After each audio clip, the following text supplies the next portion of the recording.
Leadbetter with Kristine is brought to you in part by Gowling WLG. A law firm can do more than simply provide legal services. It can help support a community and its clients by bringing them together.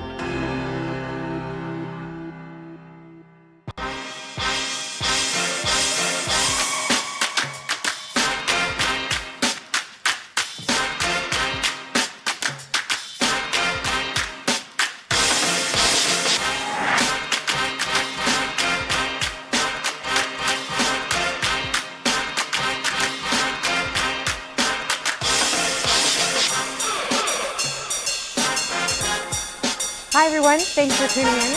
Today we're going to talk about negotiation skills. Do you think it doesn't apply to you? You may not actively acknowledge it, but every day you negotiate. Maybe it's with friends on where to eat, or colleagues on projects, or even with other drivers while merging lanes. So like it or not, you are a negotiator. But the question is, how good of one are you?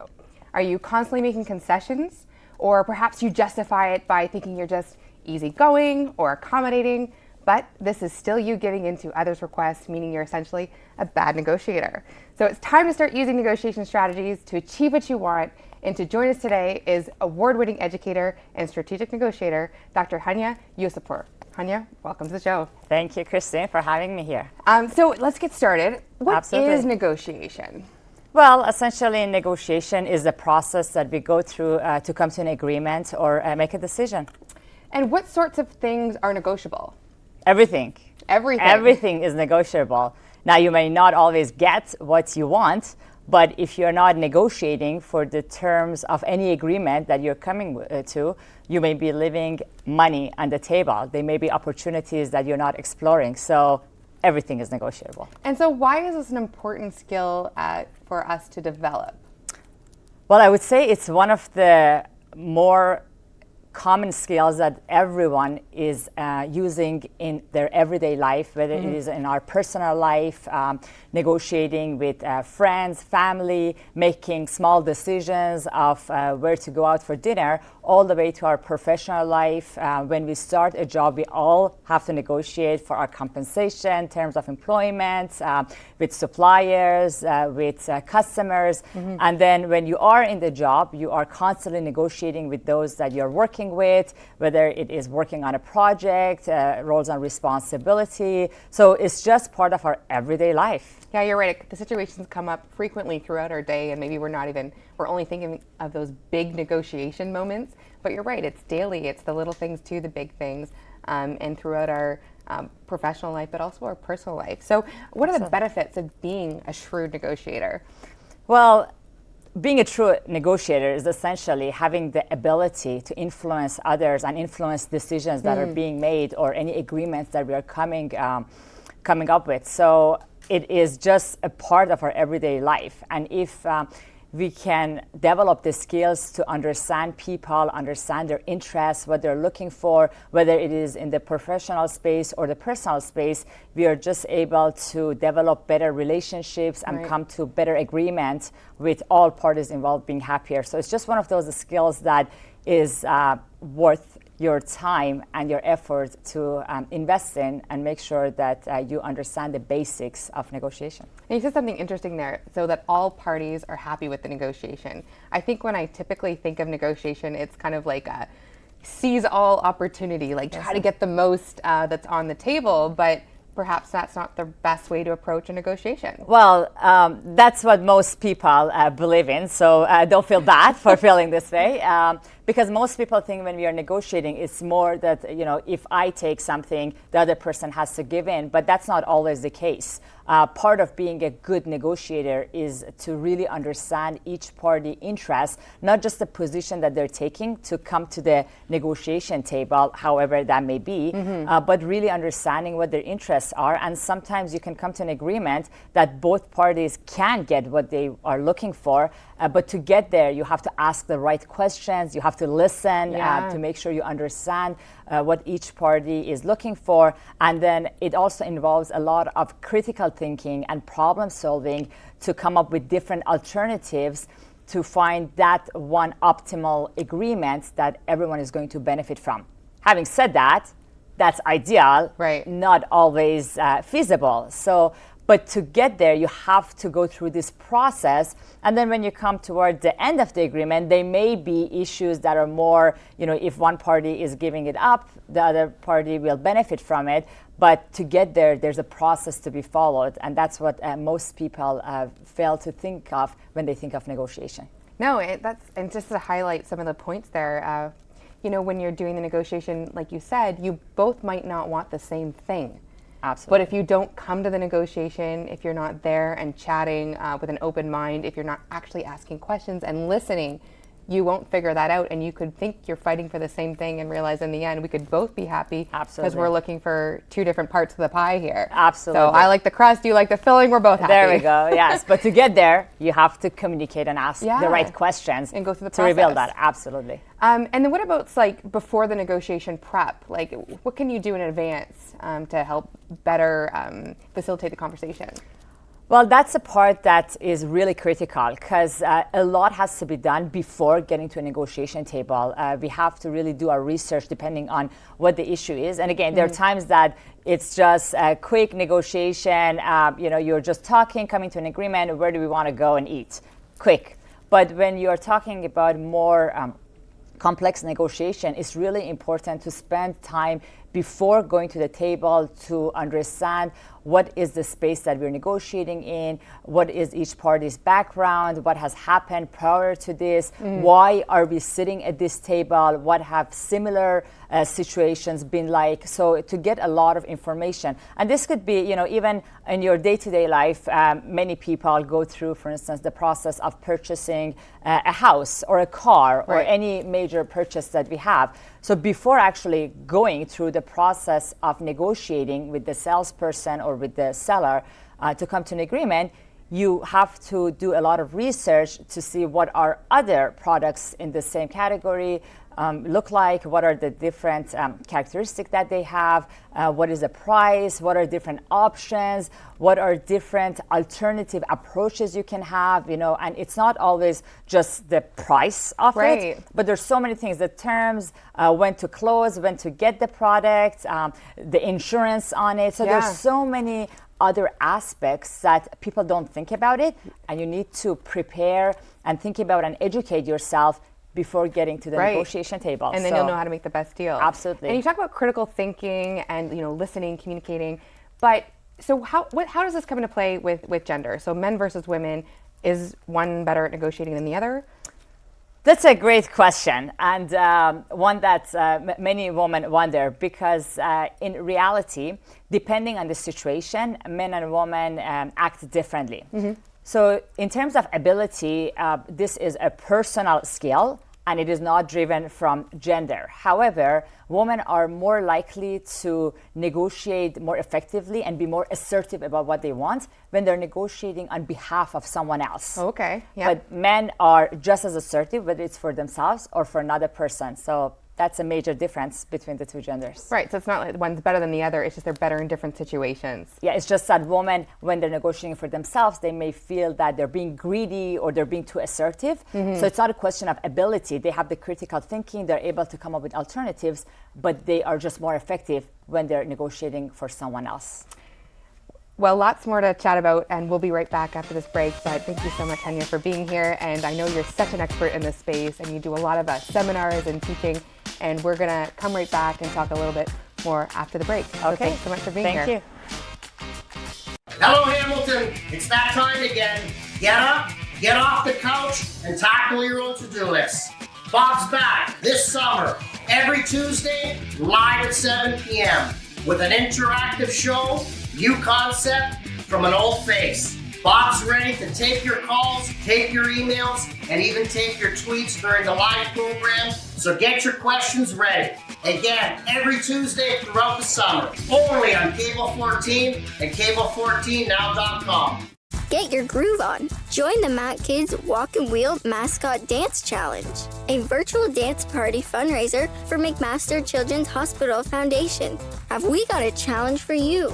Between Mother's Day and Father's Day, share your new dance party video on social media, make a donation, and challenge your friends to help us raise $200,000. Support patient care today.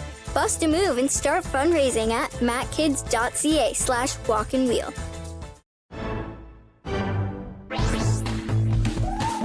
Hi, I'm Laura Babcock, host of The O Show here on Cable 14. And during this pandemic, while we're all staying home, staying safe, and practicing social distancing, we're still going to talk to the Hamiltonians who are making news. We'll keep having those same great discussions on important topics that matter to you. The only difference is the platform that we're shooting it on. So please stay tuned, stay engaged. Tooth Fairy? No, my dear, I'm the pill fairy. There's a pill fairy? Well, obviously you need one. What's this? Those are for my back. Well, you seem fine now. Let's just get rid of any dangerous leftovers, huh? Think about our fishy friends, huh? Ooh, I gotta go. I'm just gonna bring these back to the drugstore. Just don't make me come back. The pill fairy doesn't exist. Return your meds to the drugstore. Welcome back. We're discussing the topic of negotiations, and we're joined now with Jessica Wooder, a Director in Healthcare Management, and Shez Puri, a Senior Development Officer, also in nonprofit healthcare. So thanks so much for joining us, ladies. Thank you. Thank you for having us. So let's continue the conversation, jumping right back in. Again, negotiation. So what are different negotiation styles for people to take on when they're entering in a negotiation? That's an excellent question, and depending on the situation, people may change their style, but in any negotiation situation, there are kind of two competing priorities. One is the outcome of what we are negotiating on, and the second one is the relationship with the people that are involved in that negotiation. And depending on which one is more important, we may be taking on a different style. Now, we do have a natural style, but when you're trying to get the best outcome, but at the same time people are very important to you and the relationship is important, you're going to be more collaborative. Right. In situations where you don't really have a relationship with the person, you may never interact with them anymore, but the outcome of that negotiation is important and you want to take the most you can, then you're going to be more competitive and more focused on getting the most out of the deal.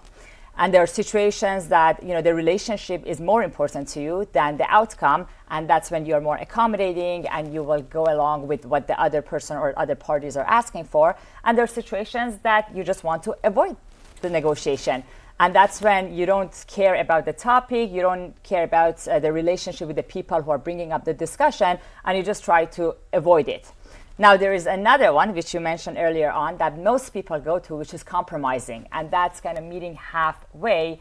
And that is the most common style that people go to, going and meeting halfway. But there are a lot of challenges with that. If you don't have enough information, where has the starting points have been? What does halfway mean? So Right. We have our natural state that we go to, but these are the styles, depending on the situation, people would take on. I can't help but think that I'm a little bit competitive. Like, I just want a little bit more than maybe half and half, so I know I won, and maybe that's my sports, athletic training in me. What about you, Jess? Again, like you said, it depends on the outcome you're looking for. So I have a tendency to be aggressive at times, but I find, especially when you are negotiating on behalf of somebody else, and those relationships are very important to maintain, I take a more of an interest-based approach, where you come to a mutually beneficial agreement and both sides feel as if they've won something at the end of the day, rather than taking that stance and not budging, because that could reach an impasse, and that's very frustrating and damaging for both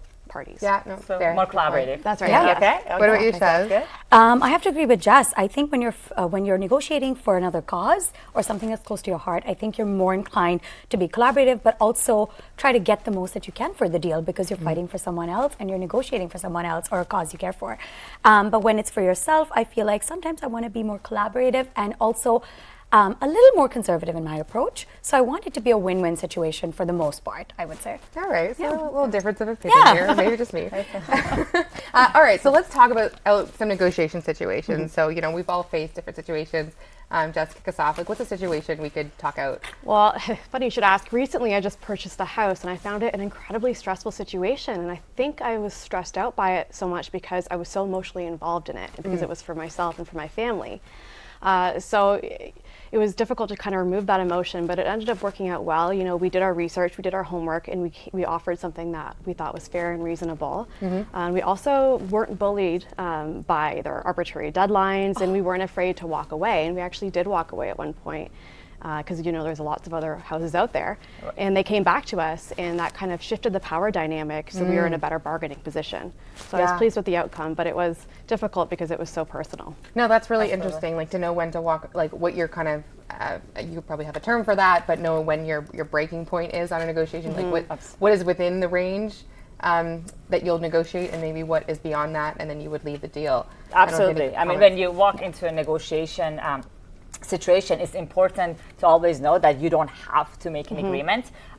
We often walk into the situation with having an alternative in the back of our mind. So what is our backup? And the terminology for it is BATNA, best alternative to a negotiated agreement. And if we are negotiating toward an agreement that is worse than our BATNA, absolutely, you have to walk away. So let's say in this case, if you have seen another house that you like as much, it's in the neighborhood that you would be happy to live in, and it has all the characteristics that you're looking for, and it has a better price, then if you're not coming to an agreement with this party, you can just walk away because you're not gonna pay more for this than you could pay for your BATNA. So it's important to know also when to walk away. Not every agreement has to come to an agreement. Right. Yeah, and the other interesting point I think about your negotiation is the power dynamics. That's right. And maybe a little bit of bullying, maybe a little bit of like There was a fair bit of intimidation bullying there, or Yes, yeah. I think, and I was more aggressive because I was willing to lose it. Like you said, there was many alternatives. So. And again, this is the one that you don't really care about the relationship with the seller, because this is a one-time transaction. And so you are more likely to be competitive and ask for what you want. But also, buying a house is a very emotional negotiation for people, because it's one of the biggest purchases that we make, and we are heavily invested in it. So you want to make sure that you're also walking away with the deal happy, because you're going to be living there, and you want to feel good about the transaction you've had. So. Yeah, and I think also recognizing that you knew it, you were sort of getting bullied a little bit. Yes, that kind of helped you handle the situation. Like if you just thought, okay, this is what it is, and I have to take it if I want it. But if you could call that out because you know that's a tactic, then that helped you kind of combat that a little bit. It did, I think so. Yeah, those arbitrary timelines in those deals sometimes are meaningless because doesn't mean that they don't want us to buy the home. Yeah, doesn't really change much. And even like on a small note, I find like not to like say cars, but for cars, for instance, like, this sale is over this weekend, you got to buy it now, and they try to drive that impulse buying. Absolutely. Yes. I don't know, like, I feel like if you went back to them like a couple days later, a week later, you could probably still negotiate something, Because we like to, and that gets into a different discussion of how people make decisions, and scarcity is something that drives people's interest. So if you think that something is ending, then you're more likely to want to kind of get into it and make that purchase because you know that the sales is coming. So that's to be aware of that, and to be aware that you may be influenced by this tactic. Again, if you do your homework, you have done your research, and you know how true or not true this deadline is, that helps to make a decision. That's right. And when you walk away in negotiation, because if you walk away, you have to be ready to really walk away. Because if you're walking away and coming back to the table, as the other party did, then you have lost all of your power. And it's going to be a completely different terms now, second time around. Yeah. That's right. But like you said, everything is negotiable. So let's talk about another situation. Shez, what's come up for you like at work? I would say, let's talk about starting a new job. Yeah. Like when you're, starting a new role, you've applied somewhere, you get your first job offer. And I think in that situation, it is a bit challenging because you want that job and you are looking for one, which is why you're in that position. But then to really negotiate to figure out the best deal. And at the same time, you have to remember that you're starting that new job and you're going to be working with those people. So again, you don't want to negotiate in such a way that's too aggressive because you will be seeing them. And you want to negotiate the best deal at the same time for yourself. So situations like that have come up for me and friends that I know. And I think the best way to go about it is to think of it as a win-win situation, but also not to get stuck on one thing. So if you're going in to negotiate, don't just talk about salary. look at other areas. Look at talking about flex time, look at talking about professional development budget, look at talking about working from home. And these are ways that you can make yourself happier in the situation and be happy with your work and the new job, but at the same time, it's not too much burden on your employer. Yeah, and I'm gonna say this again, like everything is negotiable, and all those different pieces. I wish I'd known this in previous situations, just how many different things in a contract, an employment contract, are negotiable. I sort of thought what they gave you. I knew salary is always sort of negotiable, but I didn't consider, work-life balance, working from home, vacation days, sick days. I don't know, even equipment. Pension. Like there's lots of pension. Yeah, there's all different sorts of things that are negotiable when it comes to a contract. That maybe it's not the dollar figure that moves, but there's other pieces there that sort of. Exactly. And I think the one thing, and the one thing I'd like to add is that 1 in 4 people don't actually negotiate. So if it's one woman negotiating, it's 4 men that are actually doing it on the flip side. So looking at that too, like the ratio is so low for women who are actually bringing this up in conversations. Yeah, interesting you say that too. Being, as we get into more management and you're hiring your own staff and just kind of seeing how they negotiate. And I do find, the women don't negotiate. They take the deal. Where the men do come back, and skill set to skill set, they might be the same. But women truly do not negotiate. That's right. So, one of the ways that if women could train themselves to think of themselves not as the recipient of this negotiation, but just as an employee who is going to be in that job and focusing on what is the value of the job that they are taking on, and is that a fair value, that would help them to kind of shift their mentality and be more assertive and request a more fair compensation for that. But of course, there are things that, from the employer perspective, there are components that they have more flexibility on, and there are components that are more policy driven. So if, if the policy is, let's say, 2 weeks of vacation, then that's not something that you can really negotiate. But maybe on your bonus, that's more specific to your situation, then you have more flexibility to negotiate on those. Or even the starting salary, it may be within the range that's for that job category, but you may be able to negotiate for a sign-up bonus, which is a one-time pay. And this is something that a lot of people do not know when they start negotiating, and they're so focused on just the salary, but it's the total compensation that you have to look at with so many other components and things that have value for you, and it may be easier from the employer perspective to invest in. And quickly, just to talk about too, is like the consequences of not negotiating. I mean, I've definitely had that feeling after I found out, I could have negotiated that. Absolutely. Oh, there was a better deal. We've all had that, buyer's remorse when you find a cheaper deal on Amazon or whatever. But if you amplify that by your career, that's your pay year over year. That's a larger loss. Absolutely. So what are some of those consequences, or that you guys have felt when you haven't maybe negotiated the best deal? What have you left on the table? I can't think of an example. It's frustrating though, and I think that the only way to combat that is just learning. Learning from your mistakes, because you could have started a job and maybe you didn't know you could get a sign-up bonus. I just heard that right now. So next time when I go into a situation where I'm negotiating for a compensation package, I can do a better job the next time. I think it's very important to research, right? Like do your homework and research, no matter what area you're focusing on, your negotiation on. I think it's important to do your research and really know what's out there, and then also appreciate yourself. So it's important to know what your market value is and what your professional value is, because that's what you're bringing to the table. So it's not just them giving you something, but you're giving them something in return, which is you as a professional. And what about building our confidence in negotiation? Like any tips on becoming a more confident negotiator? I think it's important for individuals to have self-awareness, to be aware of your capabilities, the value you're bringing to the table, and that's the piece that a lot of individuals are missing when they go into a negotiation table. So in compensation negotiation, it's important to know your market value, how others are getting paid in similar jobs, and that self-awareness is an important piece to give you confidence to go at the negotiation table. What about you, Jess? What do you think? We've touched on this, but again, I'll say being prepared. Information is power, so you need to understand, what your own team wants to see in an agreement and what they'll find acceptable if you're negotiating on someone else's behalf, and try to better understand, ask those probing questions to find out what the other side's looking for. And then if you are prepared, then I would feel more confident. True. I think positivity.